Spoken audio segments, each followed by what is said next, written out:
So this is about Rocko, a 15-month-old pitty that just plays really rough and pulls and jumps and doesn't listen. But it's really funny, the family that called me about Rocko, I worked with their dog Stella probably 4 or 5 years ago, and I found some old footage of us working together on just basic impulse control. Stella went to daycare a lot, so she didn't have any impulse control on the walks when she saw other dogs or just when she got excited in general. So it was really funny that she was so young here. It's really funny that I found some footage of me working with her, and then years later, I hear from the family that they got a new pitty, from the shelter that they were struggling with. So Rocko actually, punctured the top of her head a little bit, and she had to go and have it drained and got stuck on on one of those cones, and he jumps up and he's too excited with food, and he just has no manners. I mean, he's a high energy, 70 to 80 pound pit bull with no training, and he's scared to death of the crate.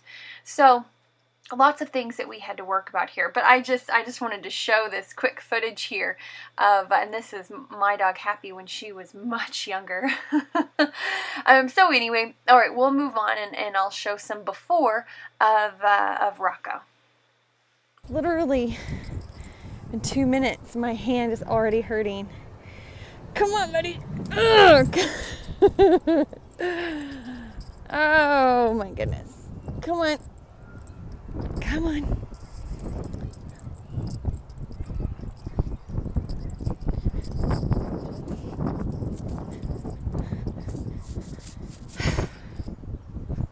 So he wouldn't follow food in the crate or anything.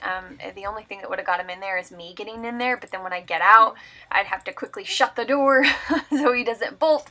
But this is him, me getting him in the crate. So he's just terrified of the crate. So we had to turn it into an awesome, positive, fun thing. And this is him walking just a few days later, much more calm, right next to me, much more in tune with me, just in a really good space mentally, to where we were able to go to new places and he wasn't so easily startled, and was just much more confident in general. We did a lot of exercises like jumping up on picnic tables and doing lots of obedience while watching other dogs play. He actually had a pretty strong fear to small dogs. So all of these things, nobody knew anything about him because he was always pulling so heavily on the leash and not focusing on anything that nobody even realized that he's got insecurity issues. So whenever you calm the dog down, you get to see, what it is that you need to work on. And then this is having someone else walk him in the park for the first time, and he did great, stayed right with her, as you can see.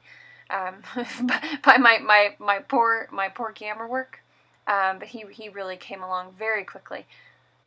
And then probably the biggest issue, he wound up with me, besides the severe fear of the crate, is being able to play, but yet being called off of play. So this is him. He was perfectly fine dragging around a leash and playing. That worked for him. And then constantly practicing calling him to place and calling him off, and then also letting him coexist a lot with the other dog. Really, really important, so he learns how to be calm around other dogs as well. So this is us just doing some patterning with lots and lots of positive reinforcement, as you can tell, and you'll be able to see the huge change of opinion about the crate right here. And again, we're doing this for fun, for exercise. Just that repetition in general is what helps them learn so quickly. So again, all of these little things that we do, low distraction as well as high distraction, is what makes them, whenever they go back into the house, makes them transfer over so quickly by using the same tools and the same, repetition, the same patterning of those behaviors. And see, now he's actually able to focus on food and eat food in the crate, whereas before he was too nervous. Now another thing the family needed was drop it.